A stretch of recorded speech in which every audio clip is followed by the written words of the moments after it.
Okay. Ito, suotin mo to. Okay na yung question natin. Kaya naman. Pero meron pa tong ano. Pwede tayo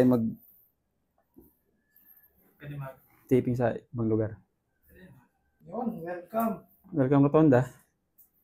Ano? Welcome Rotonda. Saan ako titingin yung main camera? Ito.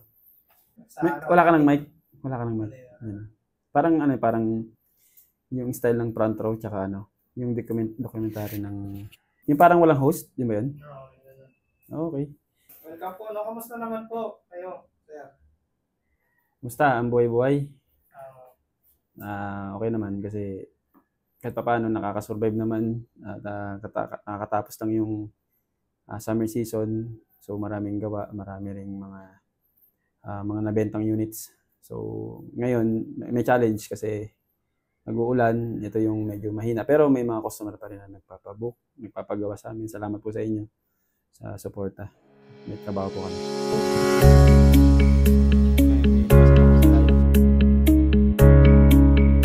Sino po ba si Florano Aircon? Sino po ba yun? Si Florano Aircon, from the word itself, yung Florano is apelido po namin yan. Ako, pangalan ko po is Raul P. Florano Jr. At yung owner, tatay ko, is Raul G. Florano.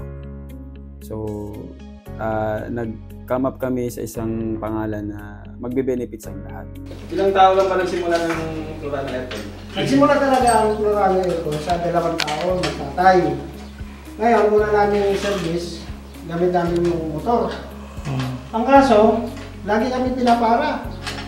Sabi ko, meron naman sasakyan, ginamit namin yung 300. Una-una, papasalamat talaga mo sa Panginoon dahil kung hindi na kami sinamahan, hindi na lang sila naman. Kaya sa lahat ng ginagawa natin, yung verse natin, ano man ginagawa natin, gawin natin ang buong puso. Kasi pag wala sa puso yung ginagawa natin, hindi natin magagawa ng ayos. Bigyan mo naman po kami ng brief history about Florano Aircon. Kung paano nyo po ba ito na-establish, kung paano nyo po ba na gawa ito. Nga po, sir. Nag-umpisa lang ang Florano Aircon sa 2 tao. Yun nga ay sa katauhan ng aking tatay, si Raul Florano Sr. at si Raul P. Florano Jr. Ako po yun. So, way back 2020 ng April, to be exact, April 15, 2020, sa bahay lang ng aking ama. Nag-usap kami, nag-brainstorming kami kasi that time, yung government natin is nag-higpit dahil nga sa quarantine at yun ang time ng pandemic, yung COVID-19, under President Duterte pa yun. So, walang income kasi pinagbawalan din yung mga industry katulad ko. Dati akong nasa customs broker po ako by profession, pero humina po yung shipment. Medyo yung trabaho naglaylo, baga maraming bayarin, konti lang ang pumapasok na income. 5th year anniversary ng Florano Aircon. Tatay ko naman, dati siyang Panasonic. Sa Panasonic po siya, head technician po siya doon.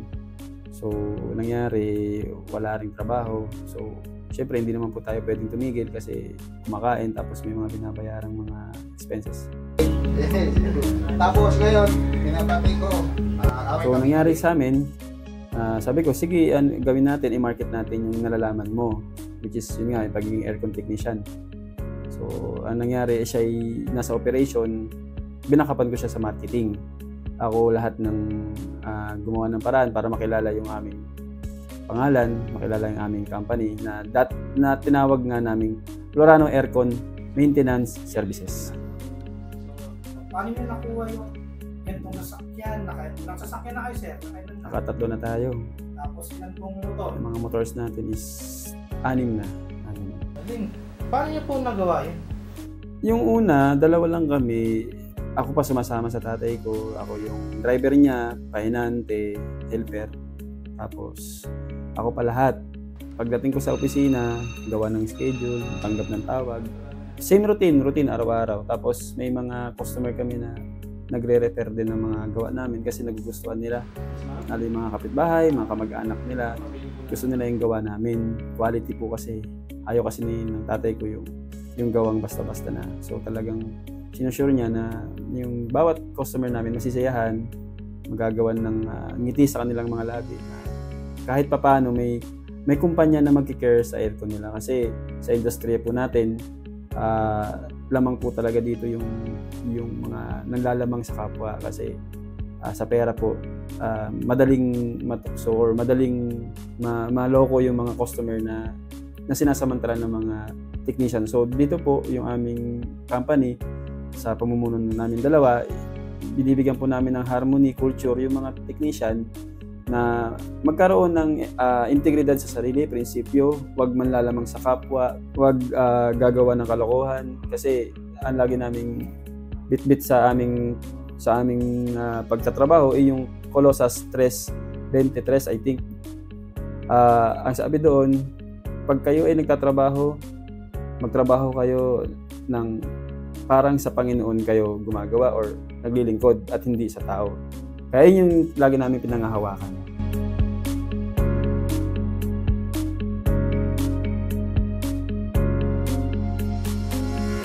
Natin 4-5. Cheering pala. Oh.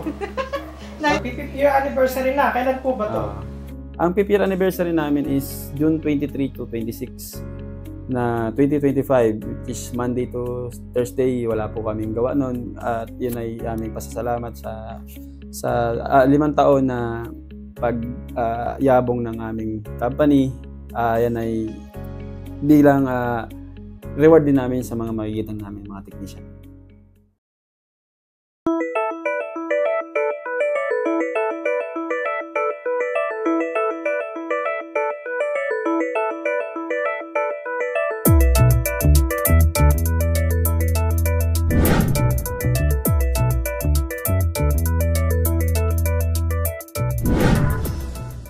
Wala ng office ni sir, no?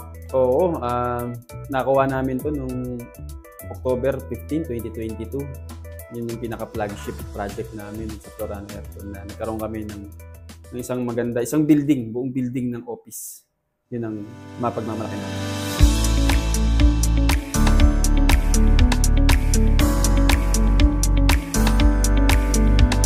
Bigyan mo naman kami ng motivation speech para sa mga gusto mag-business.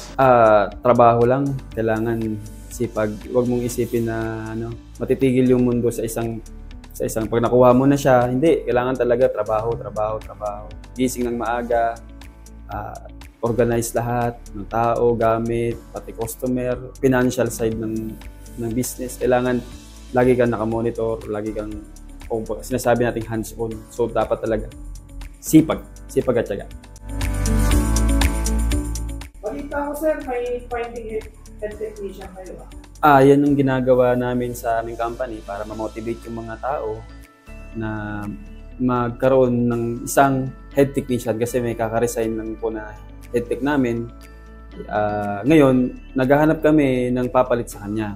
So instead na parang promotion lang ang gagawin sa kanya, dapat talaga paghihirapan niya by pointing system. Ang mangyayari po dyan, kung gumawa ng installation, ng reprocess, ng cool down, may certain points po yun. So pag sasama-samahin po yung points na yun, hanggang sa kung sino yung pinakamataas na points doon sa period na binigay namin, which is 8 months, kung sino yung pinakamataas, siya po yung sasabak doon. Sa second training, ipapa-hands-on po namin, siya lang mag-isa, siya mag-install, siya magre-reprocess, siya lang mag-cool down. Kung kinaya niya yan, tatawid na siya doon sa susunod na phase ng training, which is yung election, yung voting within our technicians. Kung siya ang manalo, pagbuboto-botohin po ng mga kasamahan technician kung karapat-dapat sa yes or no. So, ibig sabihin po, yung magiging head tech natin, sasalang sa pinakamatinding training. So, kahit bagong empleyado, pwede siya maging head technician? Tama po yun. Kasi wala po yun sa tagal. Kasi maraming matagal pero hindi nag-i-improve. Pero marami naman bago na konting turo mo lang, madaling mag-catch up. So, open po ang aming head technician sa mga mas matagal pa or sa mga bagong hire.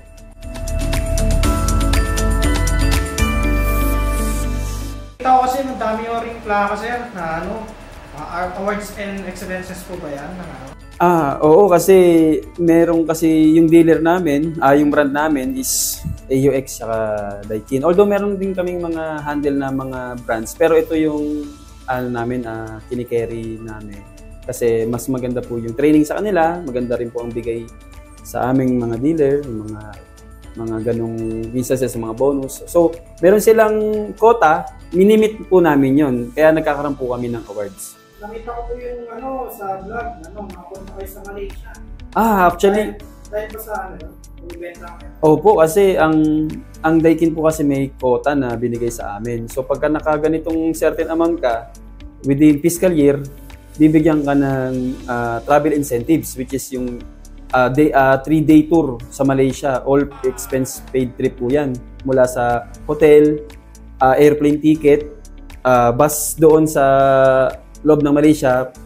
Kasama lahat ng mga expenses, wala kang kuproblemahin. Basta magbenta ka lang na magbenta.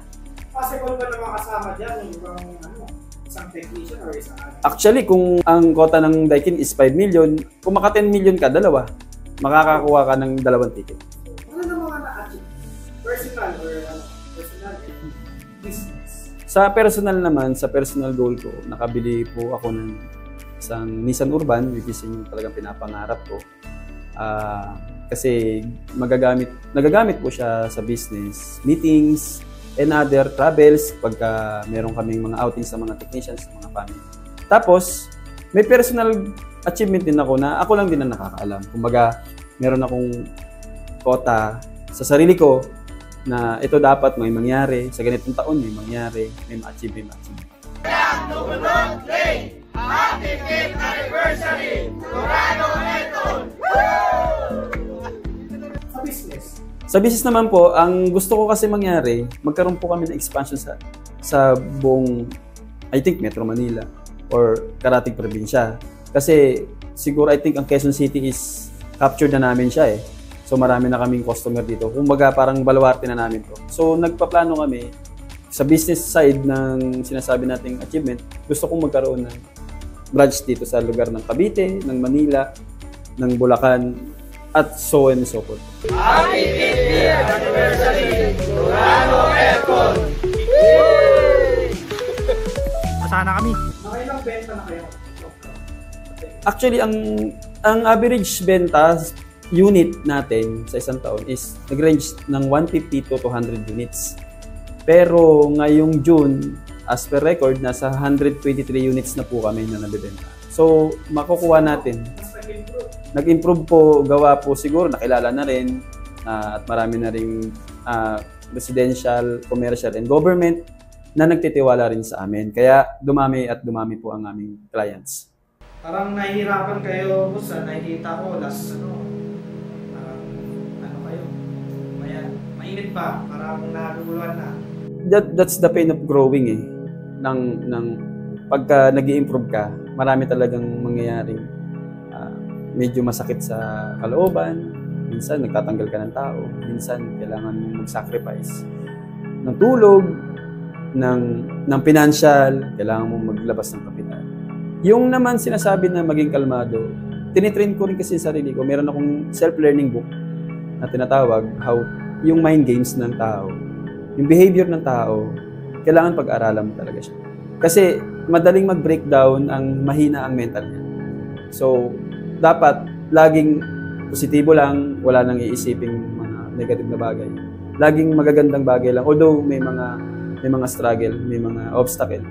Nangyayari po talaga yan. Pero ang mahalaga po din, huwag kayo susuko. Kasi lalo po sa akin, ako ang pinaka-pulo ng company. Ako po ang general manager.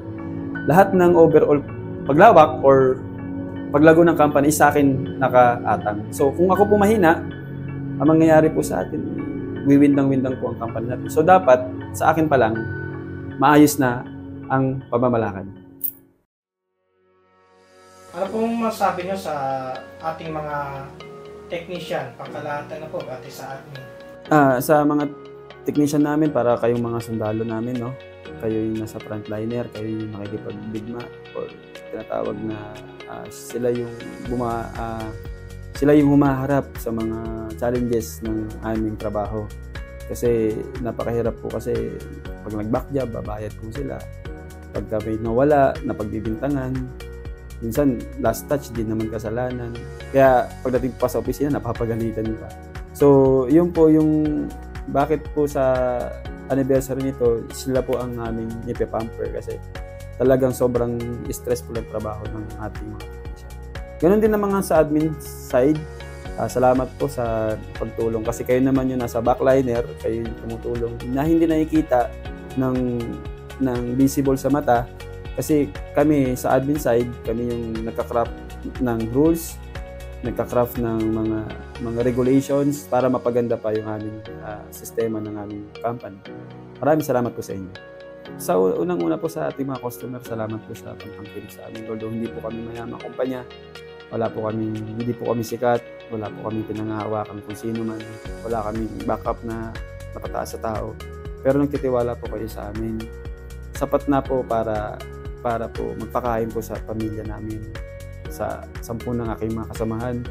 On behalf of our staff, technicians, admins, and others, drivers, ipapasalamat po kami ng puso sa pagtangkilik sa aming serbisyo na ginagaranti po namin na sa panahong pandarating, ang integrity and quality ay mananatili sa puso at damdamin ng ating mga magiging na technician at mga staffs. Salamat po sa inyong mga customer. Thank you po. Happy 50th anniversary ng Plurano. Happy 50th anniversary Plurano Aircon. Happy 50th anniversary Plurano Coms Family. Happy 5th year anniversary Plurano Aircon Maintenance and Services. Happy 50th year. Happy 50th year. Happy 50th year. Happy 50th year. Happy 50th year. Happy 5th anniversary Plurano Aircon. Happy 5th year anniversary Plurano Aircon. Integrity and quality.